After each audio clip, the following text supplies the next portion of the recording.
Hola, yo soy Elis y hoy les hablaré de la Revolución Mexicana vista desde la geografía humana. Se le llama geografía humana o antropogeografía a la división de la geografía que se ocupa del estudio espacial de las sociedades humanas y sus relaciones con el medio ambiente. Posee tres principales campos de estudio: la distribución e interrelación de las poblaciones y culturas en la superficie terrestre, el modo específico en que éstas interactúan con su medio ambiente y el modo que organizan sus sistemas políticos, económicos y sociales. La Revolución Mexicana, por su parte, fue un conflicto armado que inició como consecuencia del descontento popular hacia la dictadura de Porfirio Díaz y que provocó una guerra civil que transformaría radicalmente las estructuras políticas y sociales del país. Puede considerarse tanto un hecho como un fenómeno, ya que abarca eventos específicos como su inicio en 1910 y la lucha armada, pero también implica cambios profundos en la estructura de México, lo que lo convierte en un fenómeno de transformación a gran escala.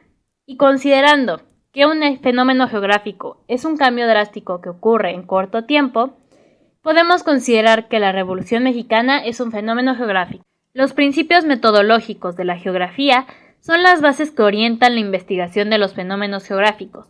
Son fundamentales para entender y explicar los procesos que suceden en nuestro planeta. Y se han establecido 5 de ellos. La localización, que determina la ubicación espacial de la superficie terrestre. La distribución o extensión, para estudiar la magnitud en el tiempo y en el espacio del fenómeno. La causalidad, donde se identifican las causas que los producen para dar una explicación razonada del porqué de los hechos y fenómenos. La relación o conexión, que busca la relación que existe entre los fenómenos y hechos similares. La evolución o cambio, que se encarga de investigar las transformaciones o cambios a los que están sujetos los hechos y fenómenos geográficos. Principios metodológicos aplicados en la Revolución Mexicana. Localización. Debido a que este movimiento fue una época donde todo el país estaba afectado y sufrían las consecuencias, se ubicó en toda la República. Distribución o extensión. Puede considerarse que dio inicio en Puebla, con la represión sufrida por la familia Cerdán. En el transcurso de las siguientes semanas surgen guerrillas por todo el país, extendiendo así el levantamiento armado por toda la República. Causalidad. Factores como la desigualdad social, la concentración de tierras, la dictadura de Porfirio Díaz y la falta de representación política fueron causas que contribuyeron al estallido de la Revolución Mexicana. No existía la libertad política. El pueblo no podía elegir a ningún representante dentro de los poderes estatales ni federales. Estos eran impuestos por Porfirio Díaz. Y teniendo en cuenta que el 80% de la población era analfabeta y la prensa tenía prohibido emitir cualquier tipo de opinión en contra del gobierno, se encontraban en una situación de desinformación total. Relación o conexión. Al buscar similitudes con algún hecho o fenómeno, nos encontramos con las revoluciones cubana y nicaragüense. Las causas de las revoluciones mexicana, cubana y nicaragüense están íntimamente relacionadas con las insostenibles condiciones económicas, sociales y políticas por las dictaduras de Porfirio Díaz, Fulgencio Batista y los Somoza. En los tres casos, la crisis nacional se inició como un conflicto interno de la clase dominante por el poder. El triunfo de estas revoluciones estuvo directamente relacionado con la urgencia de dar solución a asfixiantes problemas nacionales y sociales. Evolución o cambio.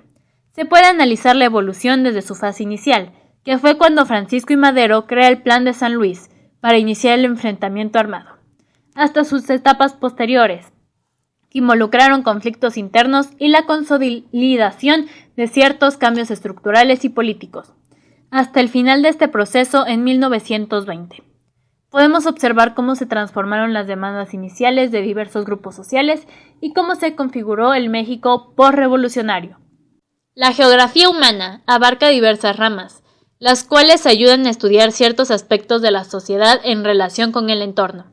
Las principales ramas de la geografía humana son la social, demográfica, política y económica. En la Revolución, todos y cada uno de estos estuvieron presentes por medio de un contexto, que fue fundamental para que diera comienzo. Contexto social. Existía gran concentración de la riqueza, disminuyó la calidad de enseñanza popular y la mayoría de los trabajadores debían cumplir con jornadas de más de 12 horas por un sueldo miserable, donde se usaba la represión y uso de la fuerza física. Contexto demográfico.